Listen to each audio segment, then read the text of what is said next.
안녕하세요. 김효진 목사입니다. 이 영상은 성경 통독하시는 데 도움을 드리기 위해 마련한 영상입니다. 통독을 하면서 익숙하지 않은 배경과 내용들로 인해 어려움을 겪는 성도분들이 조금이나마 도움이 될까 싶어 마련한 것인데요. 조금만 관심을 기울이시면 읽으시는데 유익이 있을 겁니다. 그럼 오늘 읽을 부분에 대한 안내를 해드리겠습니다.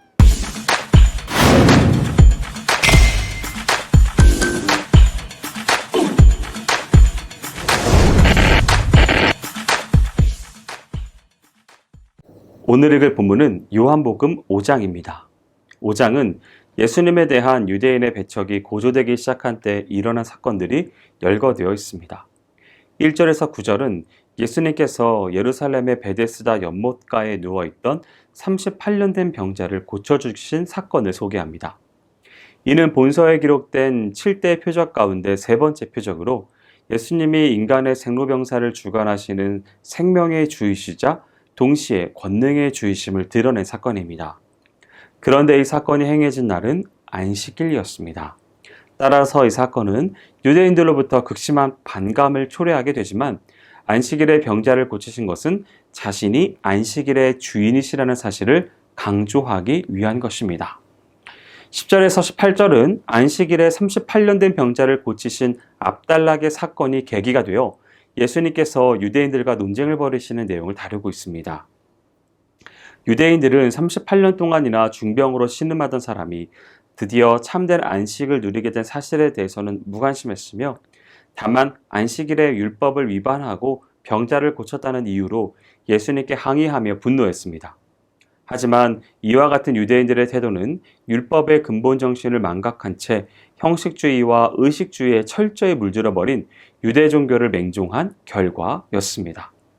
이에 예수님께서는 만물을 보존하시는 성부 하나님의 계속적 창조 사역에 따라 자신도 쉬지 않고 일하신다고 말씀하심으로써 자신이 성자 하나님임을 증거함과 아울러 안식일에 아무 일도 하지 않은 것만이 율법을 올바로 준수하는 일이 아니라는 사실을 교훈하셨습니다. 안식일을 올바로 성수한다는 것은 율법의 근본 정신인 하나님 사랑과 이웃 사랑의 정신을 적극적으로 실천하는 데 있습니다. 그런데 유대인들은 율법의 참 정신은 도외시한 채 예수께서 안식일에 일한 것에만 집착하여 문제 삼는 전도된 가치관을 드러내 보였던 것입니다. 한편 예수님께서 안식일에 38년 된 병자를 고치신 일은 유대인들의 거센 반발과 분노를 자아내었을 뿐 아니라 더욱이 문제를 제기하는 유대인들을 향해 예수께서 하나님을 자신의 친아버지로 칭하시면서 그분의 계속된 창조 사역에 따라 자신도 사역할 뿐이라고 대답하신 것은 더욱더 사태를 악화시켰습니다. 그러한 예수님의 자기 선언의 유대인들은 예수님께서 안식일을 범했을 뿐만 아니라 자신과 하나님을 동격으로 여긴 신성 모독을 범한 자로 정죄하며 아예 예수님을 죽이기로 작정하게 이릅니다. 이는 곧 앞으로 계속될 예수 핍박의 성격을 예시해 주는데 실제로 예수님께서는 하나님의 아들이시면서도 결국 이를 부인한 유대인들의 손에 의해 참혹한 죽음을 당하고 말았습니다. 19절에서 29절은 예수님께서 성단 유대인들을 향해 성부 하나님과 자신의 관계가 어떤 관계인지를 명확하게 증거한 내용을 기술하고 있습니다. 본문에는 예수님께서 하나님과 동등한 신성을 가지고 계신다는 사실이 네 가지 이유에 근거하여 증거됩니다. 첫째, 하나님과 예수 사이에는 전혀 비밀이 없으십니다. 둘째, 하나님과 예수님은 죽은 자들을 다시 살리는 부활 사역에 함께 참여하고 있습니다. 셋째, 하나님과 예수님은 심판 사역에도 함께 동참하시되 성부 하나님은 예수님에게 심판의 권세를 위임하셨고 예수님은 성부 하나님의 뜻대로 심판의 권세를 행사하십니다. 마지막으로 하나님과 예수님은 모든 사람으로부터 함께 경배를 받으십니다. 결국 이와 같은 본문의 내용은 비록 예수님께서 성육신하사 사람이 되어 세상에 오셨지만 여전히 하나님의 본체로서 하나님과 동등된 분이시라는 사실을 보여주고 있습니다. 그리고 자신과 하나님의 동등됨을 선언하신 예수님께서는 곧이어 누구든 자신의 말씀을 믿는 자는 생명의 부활에 참여할 것이지만 그렇지 않는 자는 심판의 부활에 처해질 것이라고 말씀하셨습니다.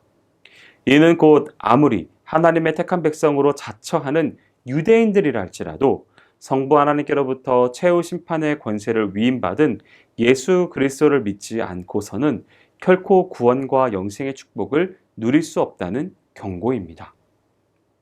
30절에서 47절은 예수님이 자신의 정체성에 대해 또 다른 증거들을 제시하는 단락입니다. 물론 예수님께서는 자신의 앞길을 예비한 자인 침례 요한의 증거에 대해서도 간과하지 않으셨습니다. 그러나 예수님께서는 비록 침례 요한의 증거가 없다고 할지라도 하나님의 아들로서 자신의 신성을 증거해주는 강력한 증거들을 갖고 계셨습니다. 즉, 성부 하나님께서는 친히 성자 예수님에 대해 증거해 주시며 예수님 자신의 사역이 스스로를 증거해 줄 뿐만 아니라 성경 말씀이 바로 예수님을 증거하는 것입니다. 그런데 이와 같은 증거 가운데서 유대인들은 구약을 잘 알고 있었음에도 불구하고 구약의 대표작 격인 모세에게는 존경심을 나타내었지만 정작 모세 율법이 성육신하사 자기 백성을 구원할 자인 예수 그리스도께 초점을 맞추고 있음은 깨닫지 못하여 예수님에 대해 불순종으로 일관했습니다.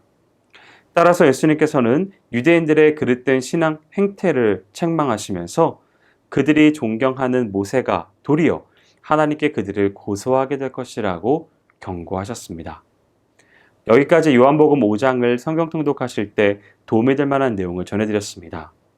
혹시 이 외에 질문이 있으시거나 나누고 싶은 이야기가 있으시면 밴드나 댓글로 달아주시면 필요한 도움을 드리겠습니다. 그럼 내일 다시 만나도록 하겠습니다. 통독 화이팅 하세요.